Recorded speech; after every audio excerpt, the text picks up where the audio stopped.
All right, well let's go ahead and talk about listener feedback, and there was a lot of it. You want answers. I want the truth. You can't handle the truth. So I didn't go back and look at the number of comments, but it was a lot. It was a lot of comments that LSU fans have had regarding a video that we made. Might I remind you, like 2 weeks ago, if not longer. I think it was a little bit longer than 2 weeks ago. But we've had numerous requests from TikTok users who've watched our segment on is LSU's rebuild ahead of schedule, or should we pump the brakes on that? We each of us answered that question. Pump the brakes is what we each said in a way that was really benign. It wasn't inflammatory at all, like LSU's trash or Brian Kelly sucks or Mike the Tiger's lame or anything remotely close to that. Like each of us simply said, pump the brakes, and each of us provided logical reasons why. So now, before I get into the real substance of this, I'd just like to say that all comments that were personal attacks or were just insults instead of driving a productive conversation forward were deleted and will continue to be deleted. I've made it clear that the point of this show is to exhibit to the world that we can, in fact, change the narrative and expectation when it comes to fan interaction. That we can interact and even disagree. Imagine that, about things without devolving into name calling and childish insults. Also, on a worse note, a number of guys also singled Jesse out, which is not cool. It's a bad look right off the bat, and makes them look like Neanderthals. I'm just saying. I get that in that particular instance, in just how the clip went, she answered first, and so that's the part of the clip you see first. I understand that. Plus, Bama and LSU just played each other, so LSU fans are particularly pumped about that. But the fact that they kind of mainly went after her in the comments was unacceptable, especially given the fact that Matt and I also said pump the brakes in that segment. Emphatically. Yeah, I don't know why people have to disrespect others based on gender. It's really aggravating. Jessie demonstrates every week that she knows what she's talking about, comes to the show absolutely prepared, and I've always been of the mind that if somebody knows what they're talking about, who cares what gender they are? Literally, who cares? The thing is, most of these people would probably deny making it about gender. I'm sure if you went to each one of them, be like, no, that's not what I was saying at all. But when you read the comments, it's obvious how they feel based on condescending and mansplaining tones. So a bunch of people also said things to us as a group like, how does it feel to be so wrong, and you guys are stupid, and you guys don't have a clue, blah blah blah. Oh, and by the way, I also discovered what STTDB means. Yes, LSU fans, which I will not utter here, but stay classy, Baton Rouge. Anyway, when people ask how it feels to be wrong, about something like that, I just say it feels fine, because honestly, if I could go back and answer that same question, given the same data that we had to go on, I would answer the same way. LSU hadn't proved anything just a few short weeks ago.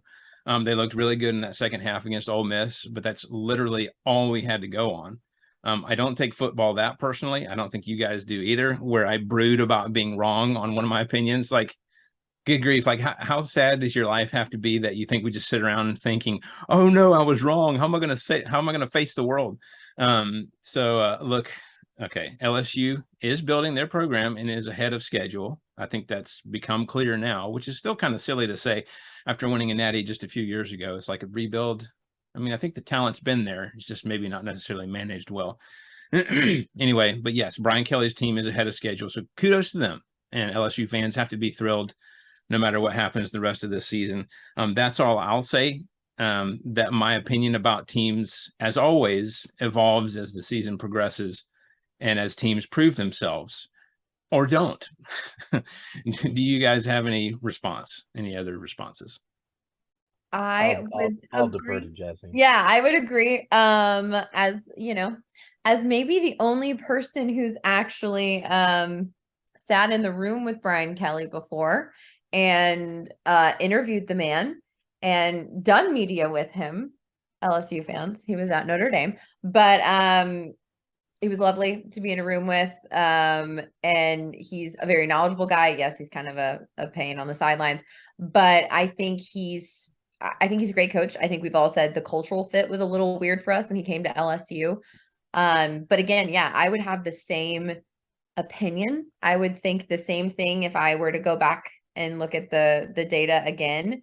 It's tough to say when teams are fully back, right? Because you go from this incredible LSU natty, which I think I mentioned a few weeks ago when we were talking about it, is you go from this natty to just abysmal. And it's not just LSU on rebuilds that are hard to buy into when they're starting to do well. It's any team. I mean, you look at Alabama when we got Nick Saban. Nobody thought we were going to be on the up and up, and it was a lot quicker than even Alabama fans thought. It's that way at any team. So yeah, given the same data, I'd make the same opinion, but I do think that, like I said, we got outcoached on Saturday. So props to them. They prepared well for us.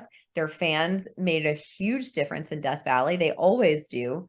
But yeah, so to any man or frat daddy or whoever you are, I'm good on your little acronym. I'm gonna pass, but thank you. Matt, do you have anything?